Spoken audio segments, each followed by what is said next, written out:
And a lot to get to now with our focus at 4. We begin with early voting in the state constitutional amendment election. It's underway. Texans will soon be deciding on 7 constitutional amendments. So on First News at 4, we've been breaking those down to you in the weeks leading up to Election Day.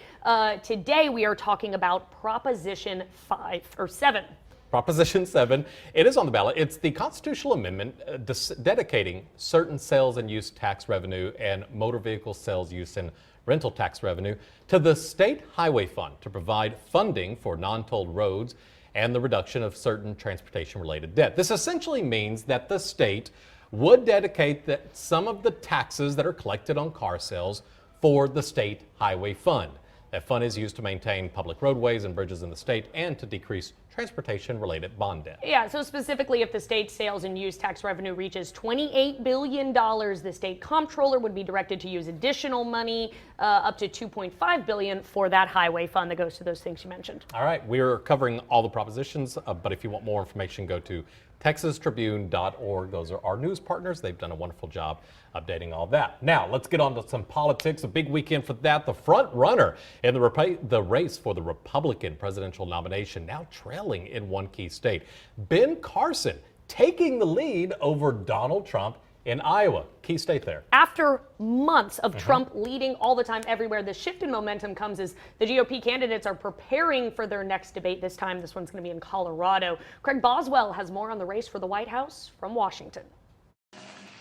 Donald Trump is going after the man who has replaced him at the top of the polls in Iowa. Carson is lower energy than Butch. I don't get it. A new Monmouth University poll shows Ben Carson with a double-digit lead over Trump in Iowa, 32% to 18%. I don't believe those polls, actually, because I see the response to the people from Iowa. In addition to questioning his energy, Trump questioned Carson's religion at an event in Florida this weekend. I'm Presbyterian. Boy, that's down the middle of the road, folks, in all fairness. I mean, Seventh-day Adventist, I don't know about. Carson said he and Trump went through something like this a couple of months ago. He thought I was questioning his faith, and he went ballistic on that. So it seems a little interesting that he would now be doing that. Both Carson and Trump will be center stage at the third GOP debate Wednesday night. The two insisted on and won changes in the debate format, which now includes opening statements and will be limited to 2 hours. Jeb Bush is huddling with donors and family members in Houston as he struggles with the dynamics of the race. I got a lot of really cool things that I could do other than sit around being miserable, listening to people demonize me and me feeling compelled to demonize them. His campaign announced major cutbacks in staff and salaries last week. Craig Boswell, CBS News, Washington. And we promised you we'd keep you up to date on that breaking news at Bryan High School where firefighters were out on a smoke investigation. We just got new information in from the spokesman at the school district. Absolutely. So this is from Brandon Webb. It was around 3:15 that they saw the smoke. Students were evacuated. Emergency crews called in right away. Apparently during the evacuation, we're hearing that a couple of students got bumped and bruised. And there was a student who uses a wheelchair who sustained some minor injuries. We'll get you those details as we get them. Buses are being dismissed with a slight delay, as we mentioned, could happen. They're saying it was an AC fan motor or a light ballast that caused the smoke. So that's what we know right now. Okay, now let's move on to what we're basically calling a disaster in the area of northern Afghanistan. That's where a massive earthquake ripped through the northern part of that country overnight. As Weijia Jiang reports, more than 100 people were killed, and that death toll just keeps going up. Emergency workers rushed a child to the hospital, one of hundreds wounded after a powerful earthquake struck northern Afghanistan, where survivors are sifting through rubble. The quake could be felt as far as Pakistan and India. It measured at a 7.5, killing more than 100 people and forcing thousands out of their homes in a panic.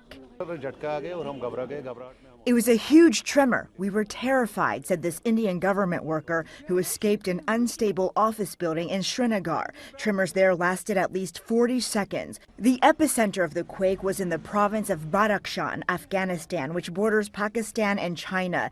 Dozens of homes were destroyed. Just west of there, at least 12 students at a girls' school were killed in a stampede as they try to flee the shaking buildings. Afghanistan's chief executive, Abdullah Abdullah, tweeted the earthquake was the strongest felt in recent decades.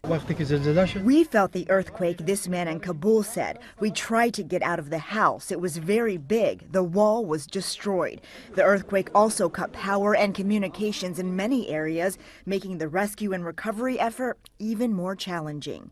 Weijia Zhang, CBS News. Today is, that's a Texas Foodies. Texas foodies. Foodies, sure, a certain kind of foodie. Okay. Today is it's the state official, it's not National Chicken Fried Steak just Day, the but it's the state Chicken Fried Steak Day. So Chicken Fried Pride Sure in where I'm Texas going with that. today is a big occasion. They actually designated this as it is an official holiday. The legislature signed a resolution declaring the so-called holiday I missed this memo. back in 2011. I missed So this. fourth year running, we have Chicken Fried Steak Okay, Day. so apparently this is the backstory. Country Fried Steak A Day. Dallas resident spearheaded the effort to make the day official. He says, quote, "No one does chicken fried steak like Texans. It's about time we acknowledge the soul food of our state, the chicken fried steak."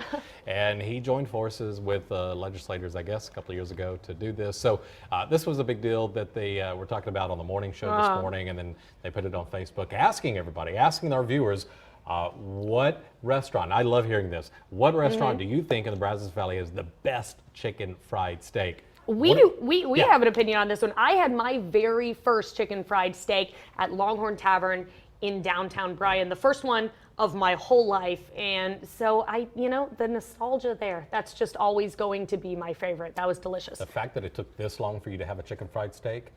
There's sorry. I'm I'm probably sorry a for your healthier upbringing. person for it, but a less happy person, certainly. Okay, so the place we went to in Madisonville, Legends. Legends. Legends Steakhouse, also a fantastic one. we went there for our on the road live reports, and that place.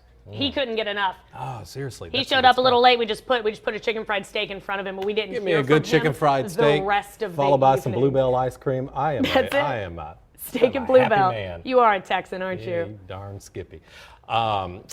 We're going to show you a special report coming up at 5. Mm-hmm. Kristen Gilfus, our morning anchor, went behind the scenes at the Cotton Patch restaurant where they do something special with Oh yeah, chicken fried and steak. she did it herself. She learned how to make that chicken fried steak. So excited to stuff. see that. You're 5 going to get a o'clock. little hungry. But we have more on First News at 4. We are talking about a new study coming out from the World Health Organization that talks about processed meats. And of course, we have more weather with the backs. All right, we'll see you around the corner.